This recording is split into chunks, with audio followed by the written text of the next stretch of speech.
Bonaduce, life coach. Danny Bonaduce, life coach.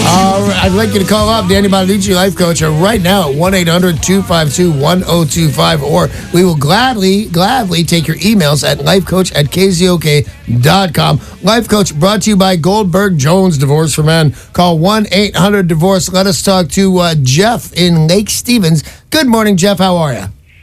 Hey, good morning, guys. What's up? I've got a 15-year-old kid who's been in my life since he was 3.5 years old.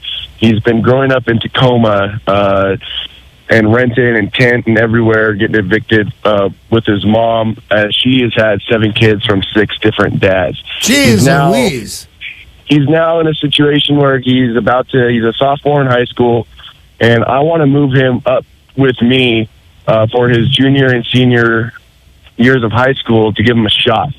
And I need to know what the steps to take are to get legal guardianship of him. Well, because I'm also going to need to get the Social Security money from him as well, because he is diagnosed with ADHD, and his mom is willing to do this, to do what's best for the kid. But I know the state is going to be a whole different battle. What's your suggestion? I'll tell you this, Jeff, that if the mom, because as you were talking about it, I'm listening, and especially when you got to, I got to get the money from Social Security because the kid's got a disability. I'm thinking the mother is never going to let you have this. That she gets, I'm guessing, some kind of money and stipend for each one of those 7 kids. Does she not? Right. What'd you say? Yes. All right. So getting her to give up any of that seems like it's really unlikely. But she has told you, when push comes to shove, if you take this child, and by the way, if I haven't commended you, let me commend you on all this. If you take this kid, she's going to give up that portion of her government stipend to give it to you so you can help raise this kid. Give it to him, yeah, but us. He's a minor. She can't, in a way she can give it to him, but, that's fine, but he's going to have to kind of turn it over to you, or buy his own schools and buy his own books and buy his own dinners. It's not all a scam. You're going to need that money to take care of this kid. As a matter of, let me ask you something. How's your financial situation? I'm fine. I'm living in a place that's going to be more than able for us to do this. The money for him is going to be to make sure he's got school clothes. He's going to be growing like a twig the next couple years. Right, but you don't want him writing checks. You don't want him writing checks to the clothing store. You're going, whatever is the easiest on that, to be honest with you. You're going to end up needing to have that money in your bank account so you can write these clothes. But if that's a thing, you took my money, go, okay, Junior, no problem. Here's the bills for your clothes. You have to pay that back. It's not that difficult. You get the money back from, I don't know, where the hell do kids shop these days? Forever 21. Forever 21. Is that a good answer? Where do I go, or how do I start to get the process for guardianship? Well, that is not a family law attorney. Not a big problem at all. And if that's your thing, if you can afford it, I thought you were in dire straits. If you can afford a family lawyer, this is not a big deal. It seems like a big deal because a full-blown, real-life grown-up is going to be moving into your house and moving out of his mother's house and taking the government stipend because of his learning disability or his ADHD. But if you hire a lawyer and everybody's on board, like the mom, and the mom is everybody, I guess the kid too, but obviously the kid's on board, this is a no big deal, man. There are just some I's to dot, some T's to cross, and the kid is yours. This is doable. If the mother hates you, you can still do it. You got the mother on board saying, this is a great idea. Only I want the best one. I'm going to tell you how to prove that your son's in danger, that the kid's being hit, that there's drugs in the house, whatever you have to do. There's none of that. You've got the mom's a green light on this. Yeah, if you can afford it, because you don't have to. You can just go right online and say, what are the requirements for guardianship? But you also have to go to court. Yeah, get a family lawyer. But Jeff, as sweet as you are, you didn't think this one all the way out. With the mom on your side, and the kid doesn't have any felonies or anything like that, this is going to be a walk in the park. It's going to be 4 hours, tops, 4 hours of legal work on you, and you can afford it. So you're in the catbird seat, Jeff. Have a good time and do the very best by this kid, because you're a great guy, and if you run into speed bumps, work them out, because there are, a 16-year-old kid, this might get iffy, but it sounds like you're doing just the right stuff, and I'll remind you one more time, the law and everybody else is on your side. Thank you very much for the call, Jeff. If you have a question for the life coach, there is still time to call 800-252-1025. Whether it's kids or your job or dependency, anything that's going on in your life, Danny will help you. Make the call. My kids are a hassle, and I've been on drugs. I could cure me. Oh, wait, I did. 800-252-1025, or the life coach email is lifecoach@KZOK.com. Tammy in Pacific sent an email. I'm supposed to start taking an antidepressant. I must admit, I'm afraid to put a pill in my body. I'm very Well, don't put it in your body. Put it in your mouth. You're taking your pills the wrong way. I'm very anti-drug. I don't even like taking aspirin. I realize this prescription can help smooth out the rough days I have every month, but I'm still nervous about it. Can you reassure me, life coach? Yeah, I can. I wish I could call Tammy right now. And so they're, depending on what you get, but if your doctor's telling you this is going to smooth stuff out, it's essentially nothing. It's Lexapro. It's a million things, and you won't notice. And that's the thing. I hope you listen to me and you take my word for this.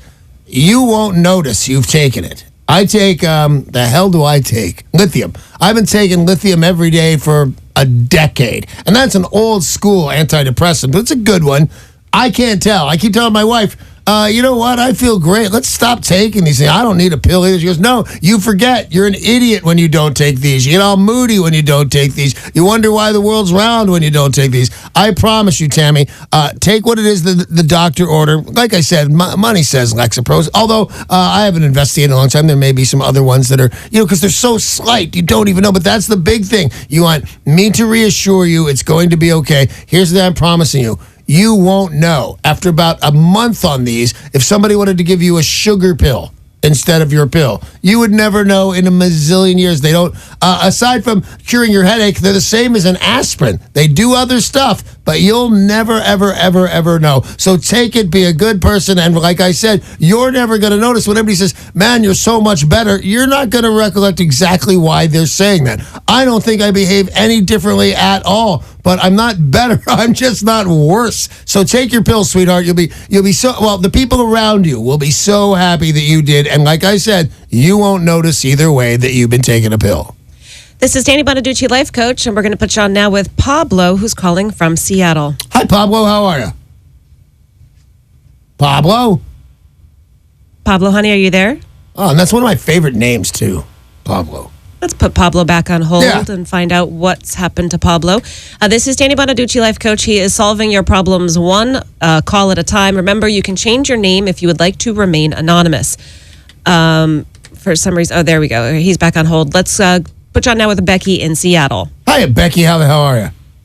Hi, I'm okay. My parents are getting divorced, and so the thing is, it's been a long time, and my mom finally asked my dad for a divorce, and she asked him to move out. But the thing is, he's not moving out. He told her that he was looking at apartments a little while ago, but he lied. And I don't know if I should do something. Does your dad want to get back together with your mom? He doesn't like the idea of breaking up and stuff. Right. Well, you know what? I'm sorry about this, but when one of the partners really, really moves on, now is your mom really moved on? Is she ready to move on and be a single woman? I mean, the thing is, when I ask her, why she's not, she says she would have to hire a lawyer and actually kick him out for him to move out. And she says, she really wants him to move out. But then, when I ask her why she doesn't just kick him out, she said she could, then she says, because they've been married for 22 years. Well, that's not a really sufficient answer, Becky. You know what? If she serves him with divorce papers, he'll be easier to find.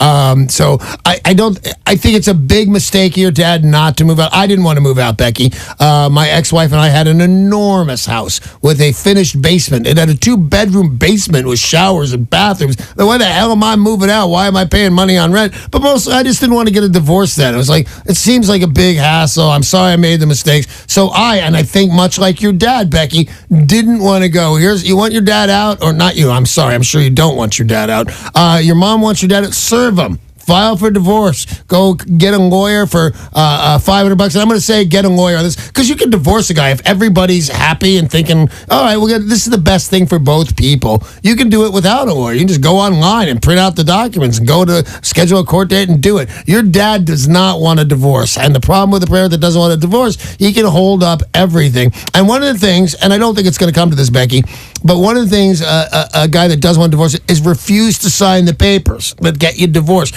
not be home, not answer the mail, whatever. Your dad's in the guest room. Tell your mom he needs to file for divorce, and that will get your dad out. And a judge or somebody, that's step one before the divorce. The judge will look at that and go, oh, okay, I'm going to grant this divorce, and this guy needs to move out of the house. We'll split up the house. You got to sell the house. And by the way, are you prepared for the fact that you guys got to sell that house? Yeah. Yeah, you're all on the right page there, Becky. He's got to go. Tell your mom to file the divorce, and out he goes. And it sounds like this is going to be, everybody's going to be calm. Doesn't sound like you come from a lunatic family like mine. Everything just seems like it's going to be okay. It's a sad time, and in a few months, everybody will be over it. So hang in there, Becky. It's all right. All right, I think we've got Pablo back. Let's see if you can help Pablo out on the life coach. I can. First, I'm going to teach him how to use his phone. Hi, Pablo. Good morning, Danny. I have a quandary that I'm in. I have an assistant who's been with me for 5 years. Right. She's unbelievably loyal. She's great, and she's much younger than me. And in the last 4 or 5 months, she's started sending me late night photos. Not highly suggestive. Just she's out with friends and I haven't really brought it up yet, though I need to bring it up. It sounds a lot like this. Sweetheart, I love you and everything, but I'm not your friend. I'm your boss. You need to have... Man, do you make $1 bazillion? Are you being set up for anything? I make a good amount of money, but I don't think she's setting me up. Okay, but the thing is, man, it's because, and I will say this, Seattle is a completely different town from anything I have ever known. If this were happening to me at my old job where I'm cranking in dough in Los Angeles, California, and my assistant wants to be a movie star, I would say, where's the lawsuit start? That this is it, but I don't think it is. Seattle's a different vibe, but I don't like it, Pablo. I don't like it at all. Do you think she's innocent and just you're on her list of friends and she's sending this out to all her friends? Well, no, and I've been really good to kind of keep my world separate. And by the way, we both started in Chicago, right? And she moved out here with me, but it's more so. It's just kind of casual photos, kind of the type of photos that girls take with other girls late at night when they're 25 years old. All right. And I've tried to say to her, look, this isn't good. You work here, and this is, I'm happy you're having a great time. Pablo, are you married? Yes. Yeah, I hate it. I'd have hated it if you weren't married. But yeah, I don't love this. But I don't think you have to hurt this girl's feelings, because I think that's what you're worried about. That you'd like to tell her what's what. She's a great assistant, but this can't go on. Is that what's going on? Yeah, I mean, I don't want to hurt her feelings. She's done the whole drunk dial, I love you thing too. Oh no, she hasn't. Are you kidding? Whoa. This, you know what it is? This. How does your wife feel about this girl? She likes her quite a bit. Does she know about that? I haven't told her all of this, mostly because I don't want her to hate her. So let's see if I've got this right. You're already keeping secrets from your wife about this girl. To some degree, yeah. Yeah, to any degree. If the answer is yes at all, the girl's got to go, Pablo. The girl's nothing but the heartache, and she doesn't believe me when you say, no, Danny, she's not like that. I agree. She's not like that yet. The situation is going to dictate what happens to her. When your wife flips out and sees those pictures and go, hey, Pablo, what is up with the girl sending you these pictures? And you go to the girl and you say, hey, girl. Then she gets mad, and then she's the girl I'm saying that she is. This is a disaster. So if your question to me is how do you stop it? My first part of this phone call was going to tell you how to word it so she won't be too hurt. Now it's how to word it so she's fired. Because she's fired, and I'm sorry she's fired, and I'd say get it now. You know what? Some of these phone calls and some of these texts equal legal responsibility for some kind of behavior. I don't think you've gotten there now, but I want you to say, you know what? I was talking to my wife. This is what's best for our house. I have great feelings for you as a friend, but you know what? I don't feel it's a professional relationship, and you got to go. But Pablo, my brother, who I love, and I really like your name,